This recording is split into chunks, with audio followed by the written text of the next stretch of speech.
The Uber driver locked the doors, looked at me through the rearview mirror, and handed me his phone. On the screen, there was a message that made my heart stop. It said, "The man behind us has a gun. Don't react." I froze. I didn't know if it was a prank or if I was about to die. The air in the car suddenly felt heavy. My fingers went numb as I tried not to look behind me. The driver's eyes met mine in the mirror. He gave the smallest shake of his head and whispered, "Stay calm." Every sound around me seemed sharper. The hum of the tires, the faint music from the radio, my own heartbeat pounding in my ears. I wanted to scream, but I couldn't. I wanted to look, but I didn't dare. In that moment, every choice mattered. I didn't know if I'd make it home alive. Before I tell you what happened next, make sure to subscribe to my channel and comment where you're watching from, because this story will make you think twice about what it means to trust a stranger. My name is Kayla Benson, and I live in Austin, Texas. It was a regular Friday night, and I had just finished celebrating my friend Olivia's birthday at a small restaurant downtown. We laughed, took pictures, and said our goodbyes outside as the night air turned cool. I remember feeling happy, but exhausted. It had been a long week at work, and all I wanted was to go home, change into pajamas, and watch a movie. I ordered an Uber, just like I always did. Within minutes, a black sedan pulled up to the curb. The driver leaned over and rolled down the window slightly. "Kayla?" he asked. "That's me," I replied, checking the license plate before getting in. He gave a polite nod. "I'm Ravi. Should take about 20 minutes to get you home." His tone was calm and professional. The inside of the car smelled faintly of pine air freshener, and soft instrumental music played from the speakers. I buckled my seatbelt, texted my brother Ryan, "Heading home now, should be 20 minutes. He always made me promise to let him know when I was riding alone at night. At first, everything felt normal. Ravi was friendly in a quiet kind of way. We talked a little about Austin traffic, the crazy drivers downtown, and how nice it was that the weather had finally cooled off. He seemed like one of those genuinely kind people you could tell took their job seriously. But about 10 minutes into the ride, something changed. I noticed Ravi checking his mirrors more than usual. His shoulders looked tense. The small talk faded, replaced by an uneasy silence. I tried to ignore it, thinking maybe he was just tired. Then I saw it, his hands gripping the steering wheel tighter, his eyes flicking to the rearview mirror again and again. My stomach twisted. "Is everything okay?" I asked lightly, trying not to sound nervous. He nodded, forcing a quick smile. "Yeah, all good." But his tone didn't match his words. Another minute passed. I could feel my chest tightening. I glanced. Out the window. Still downtown. Still plenty of cars and people. But something about the way he kept watching the mirror made my skin crawl. Finally, we stopped at a red light. That's when it happened. Ravi's phone buzzed on the dashboard. He glanced down, then reached for it slowly. His thumb moved across the screen, and before I could ask, he locked the car doors with a soft click. The sound made me jump. My heart started racing. "Why did you lock the doors?" I asked, my voice small but sharp. He didn't answer. Instead, he picked up his phone, turned it toward me, and handed it over. On the screen was a single message in bold, clear text. "The man behind us has a gun. Don't react." For a second, everything inside me went still. I felt my throat close up. I wanted to look behind me, but before I could, Ravi spoke in a low, firm voice. "Don't. Stay calm." I looked up at him through the mirror. His eyes were steady but serious. "I've been watching him for the last few blocks," he said quietly. "He's following us. I think he's waiting for a red light or an empty stretch of road." The sound of my heartbeat drowned everything else out. I gripped the edge of the seat, forcing myself to stay still. "What are we going to do?" I whispered. Ravi took a deep breath. "I'm not going to stop the car," he said. "We'll stay on well-lit streets until I figure something out. Just trust me." I nodded, too afraid to speak. My phone buzzed again in my purse, but I didn't dare touch it.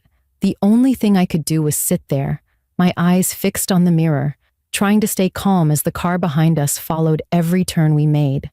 I had no idea that in 5 minutes, everything was going to change. The moment I read those words on the driver's phone, everything inside me shifted. Fear wasn't just in my mind anymore. It was in my chest, my hands, my throat. I felt trapped, sitting in the back seat of a moving car with a stranger driving and someone with a gun behind us. The city lights outside the window blurred together, but all I could think about was how each second felt longer than the last. Ravi kept his eyes on the road, his voice calm but tight. "He's been behind us since we left the restaurant," he said quietly. At first, I thought it was just another car, but when I changed lanes twice, he followed both times. Then I saw him roll down his window, and that's when I saw it. Something metal under his jacket. I swallowed hard, trying to breathe without shaking. "Do you think he's trying to rob us?" I whispered. "I don't know," Ravi replied, "but I think he's waiting for the right moment. If I slow down or pull over, he might act." The traffic light ahead turned yellow, and my heart stopped as Ravi pressed his foot gently on the gas, rolling through before it changed. The car behind us hesitated, then sped up to stay close. I could see faint headlights reflecting off the rear window, and for a split second, the outline of a man's face appeared in the mirror. Hard features, eyes locked forward, one hand low near his lap. I didn't need to see the gun to believe it was there. "Should we call the police?" I asked, my voice trembling. I reached slowly for my purse, but Ravi's voice stopped me. "Not yet," he said firmly. "If he sees you on the phone, he might panic. I already texted the police through my rideshare app. They have our location, but we need to stay calm until they're close."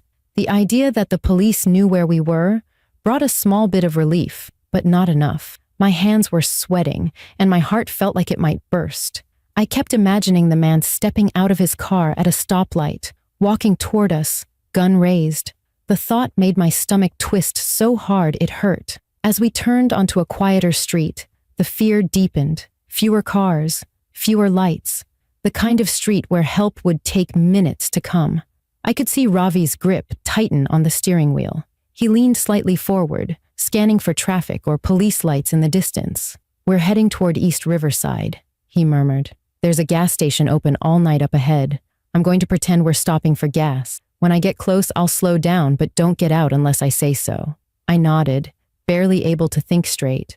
My throat was dry, and I could taste the panic rising. "Okay," I said softly. When we reached the next light, I dared to glance back just a little, using the corner of my eye. The car behind us, a dark blue SUV, was still there, following closely. The driver's window was halfway down. Even from that small angle, I saw it, the gun, a small black pistol resting on his lap. I turned back around fast, my pulse racing. "He has it," I whispered shakily. "He's holding it." Ravi didn't respond right away. His jaw clenched, and his voice came out steady. "I know," he said. "We just need to get to that gas station. Once we're there, I'll make sure we're visible." The next few minutes felt endless. Every turn, every stop sign, every second that passed made the air heavier. The city noise faded, replaced by the low hum of the car engine and the pounding in my ears. I could see the faint red and white glow of the gas station sign up ahead. It looked like safety, but I didn't trust it yet. As we approached, Ravi slowed down, his movements calm and deliberate. "When I stop, keep your head down," he said quietly. "Don't move too fast." I followed his instructions. The car rolled into the gas station lot, pulling up next to a pump under bright fluorescent lights. The man's SUV slowed too, pulling into the entrance, stopping halfway as if deciding what to do. Ravi stepped out slowly, pretending to check something near the gas pump. My heart pounded so hard I thought I might faint. Through the reflection on the window, I saw the other car creep closer. The man's face was clearer now, stern, focused, emotionless.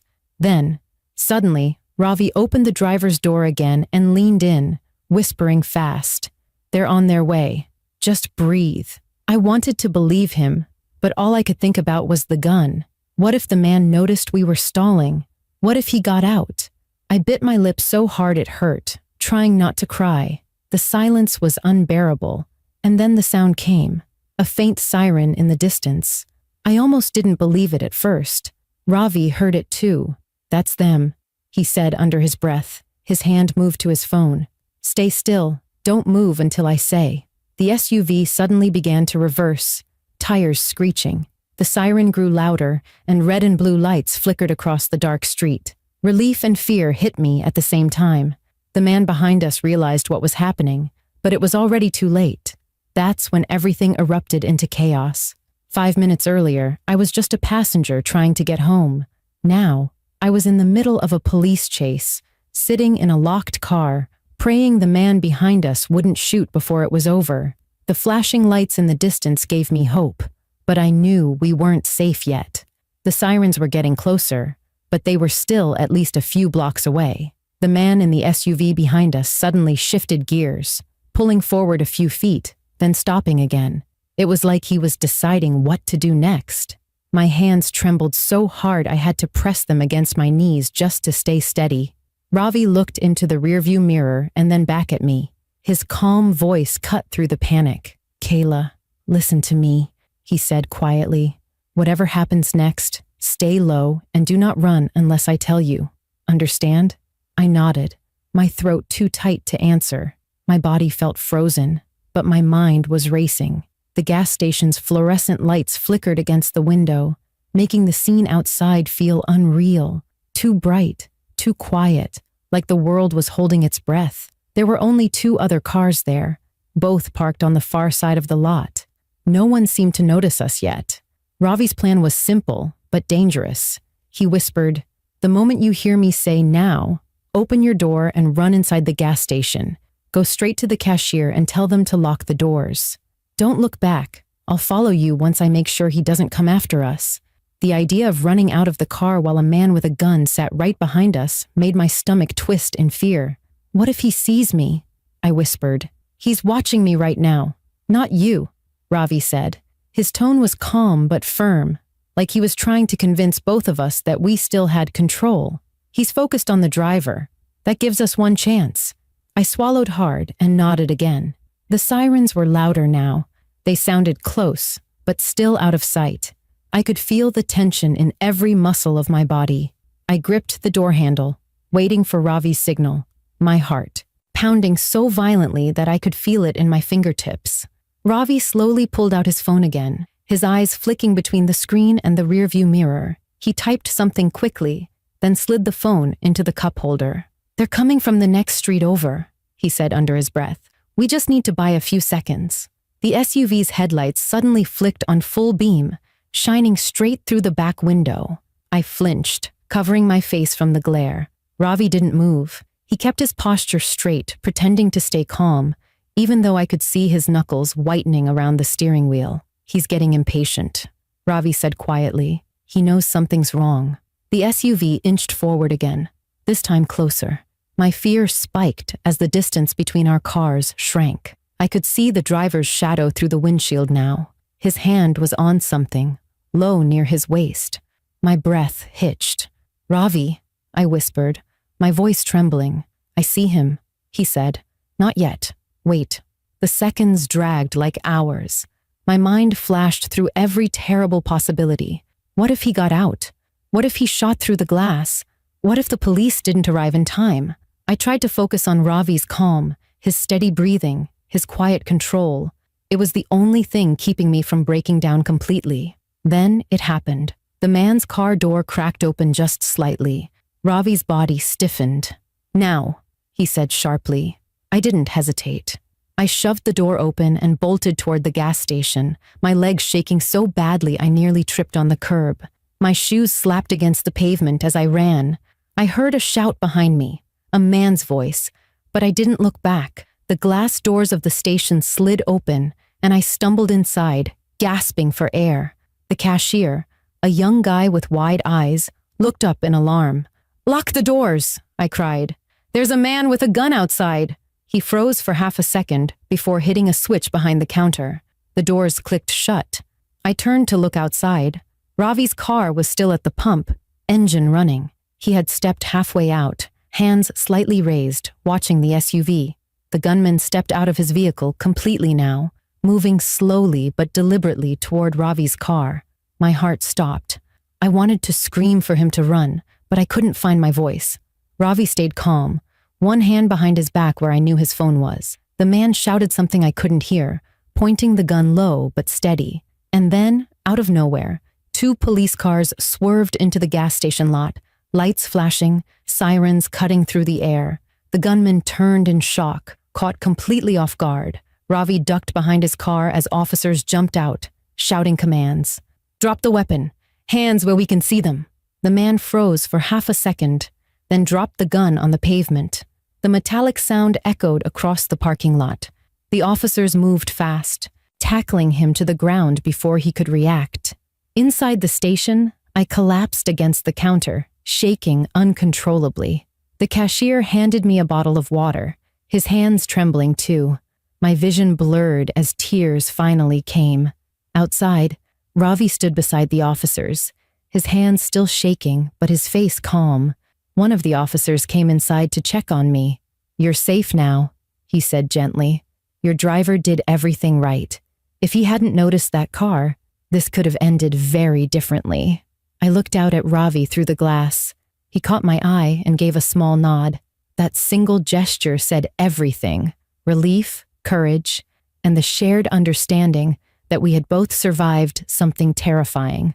The sirens faded, the flashing lights softened, and for the first time in what felt like forever, I could finally breathe. Everything that had built up over those terrifying minutes came crashing into a single moment. The red and blue police lights bounced off every surface, the glass windows, the gas pumps, the wet pavement still glistening from an earlier drizzle. The sirens faded, replaced by shouted commands and the crackle of police radios.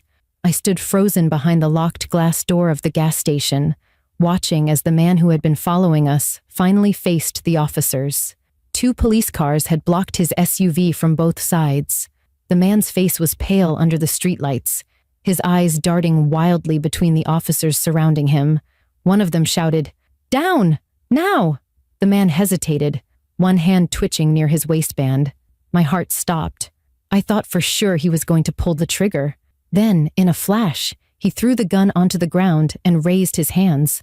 The officers moved fast, one kicking the weapon away while 2 others grabbed him and forced him to his knees. The metallic clatter of handcuffs snapped through the air. I didn't realize I was holding my breath until I felt my chest ache. Ravi stood a few feet away from it all, leaning against his car, his breathing heavy, but his posture steady. He looked exhausted, but calm, the kind of calm that only comes after the storm has passed. His shirt was damp with sweat, and his hands shook slightly as he ran a hand over his face. One of the officers approached him, patting his shoulder and saying something I couldn't hear. Inside the gas station, the cashier was whispering into his phone, probably calling his manager. I was still standing there, my body trembling, my eyes locked on the scene outside. My brain was trying to catch up with what had just happened. 5 minutes ago, I was in the back seat of a car thinking I might die. Now it was over, but the fear hadn't left my body yet. A female officer walked into the store, her voice firm but gentle. "Are you Kayla Benson?" she asked. I nodded, my throat too tight to speak. "You're safe now," she said. "We got him. He's been wanted for a string of armed robberies.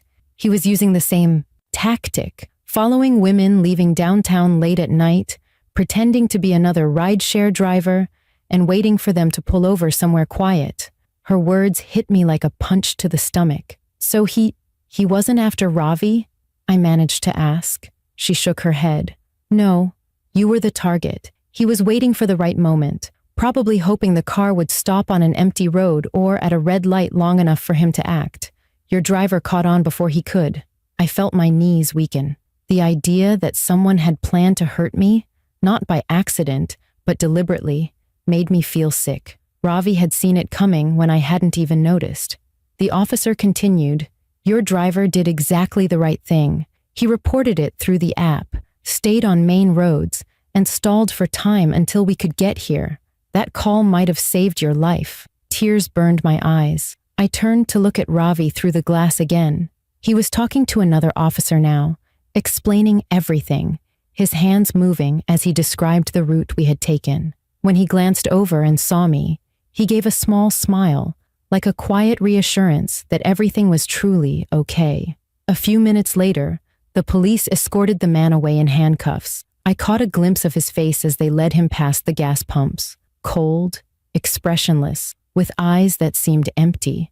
I couldn't stop thinking that if Ravi hadn't noticed him, that might have been the last face I ever saw. When it was finally safe, the officer unlocked the gas station doors and led me outside. The air was cool and heavy, carrying the faint smell of gasoline and rain. I walked over to Ravi, and before I could stop myself, I threw my arms around him. "Thank you," I said, my voice cracking. "I don't even know how to say it properly, but thank you." He hesitated for a second, then gently patted my shoulder. "You don't have to thank me," he said softly. "I just did what anyone should do." But we both knew that wasn't true. Not everyone would have noticed. Not everyone would have risked drawing attention to themselves or locking a stranger in their car just to protect them. The officer standing nearby spoke up. "Ma'am, you're lucky. He's been on our radar for weeks. If your driver hadn't called it in, it could have ended much worse." That sentence stayed with me. It could have ended much worse. I thought of my brother Ryan waiting at home, of my friends who had hugged me goodbye at the restaurant, and of all the times I had sat in the back of an Uber scrolling on my phone without a second thought. The realization hit me hard, how fragile safety really is, how much we take it for granted. After the statements were given and the area cleared, Ravi offered to drive me home. The police followed us part of the way just to be safe. The car was quiet except for the soft hum of the engine. I could see the exhaustion in his eyes, but also a deep relief. Halfway home, I finally found the courage to speak. "You knew what to do the whole time," I said quietly. "You stayed so calm. How did you even notice him?" He smiled faintly. "You learned to pay attention," he said. "A car following too close for too long, changing lanes when you do, stopping when you stop. It's not hard to spot once you've seen it before. Most people just don't look." We didn't say much after that. When he pulled up to my apartment, I turned to him and said, "You saved my life tonight. I'll never forget it." He shook his head, smiling a little. "Just promise me one thing," he said. "Next time, always look behind you when you leave somewhere. Awareness can save your life." I nodded, tears welling again. "I will."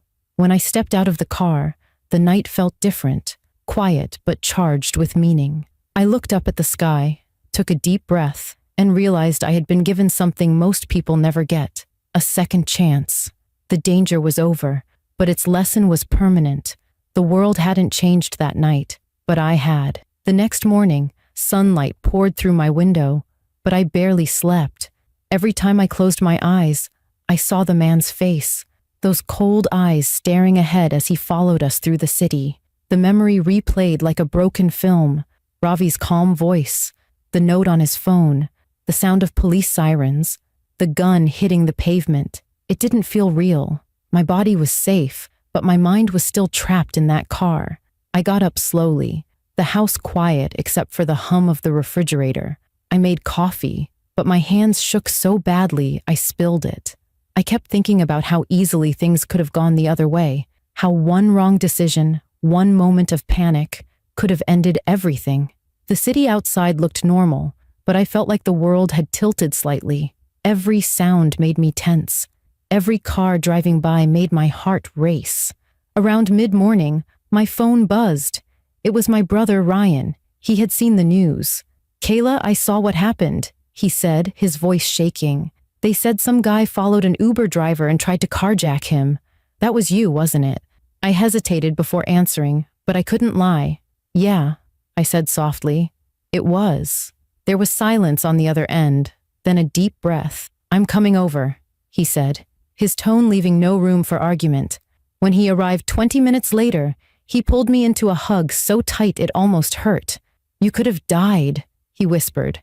I nodded, feeling tears sting my eyes again. For the first time since that night, I let myself cry, really cry.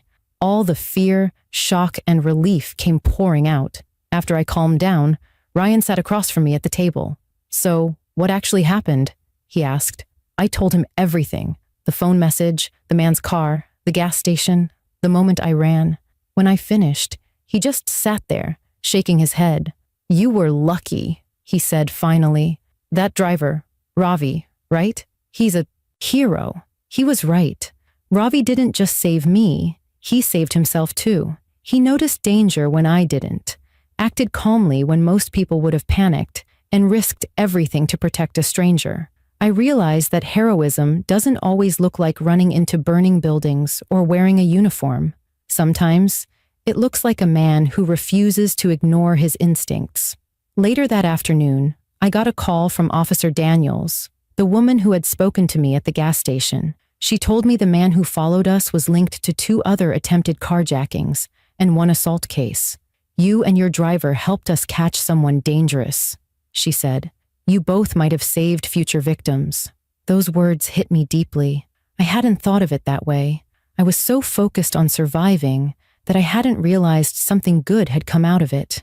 It didn't make the fear disappear, but it gave it meaning. A few days later, I met Ravi again.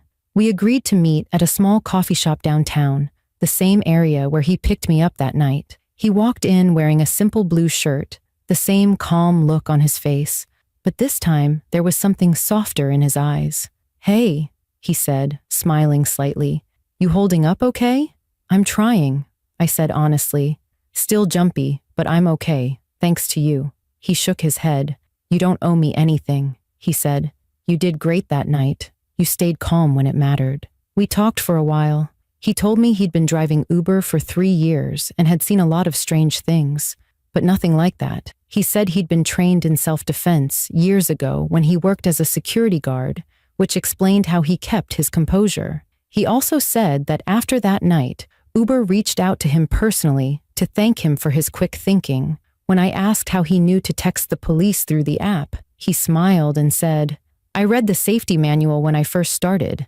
Most people skip it." I laughed. A real laugh this time. "You're probably the only one who did," I said. Before leaving, I handed him a small envelope. Inside was a thank you card and a short note I wrote from the heart. "You didn't just save my life," it read. "You reminded me that good people still exist and that awareness is everything." He read it quietly, then nodded, slipping it into his pocket. "Take care of yourself, Kayla," he said, "and never ignore your instincts. They'll always tell you the truth." That night, as I sat in bed scrolling through my phone, I saw the story spreading online. Local news had reported it with the headline, "Uber driver's quick thinking stops armed criminal in Austin." The photo showed Ravi standing next to his car, smiling modestly. Thousands of comments flooded in, calling him a hero. I shared the story too, adding my own message. If something feels wrong, it probably is. Trust your gut, stay alert, and always be thankful for the people who do the right thing when it matters most. The next few weeks were hard. I jumped every time a car pulled too close behind me. I double-checked every license plate before getting into an Uber. I even stopped taking late-night rides for a while. But over time, the fear started to fade, replaced by something stronger, awareness. I learned to look around, to pay attention, and to never assume safety just because things look normal. Now, every time I step into a rideshare, I remember that night. I remember the hum of the engine, the quiet tension, the courage it took for Ravi to act. I remember the lesson it taught me. Fear can paralyze you, or it can sharpen you. The difference is what you do with it. That night could have ended in tragedy, but instead it became a story of bravery, awareness, and human decency. I'll never forget it. If you believe awareness and kindness can save lives, subscribe to my channel and comment where you're watching from, because stories like this remind us that even in the darkest moments, there's still good out there, and sometimes it's sitting right in the driver's seat.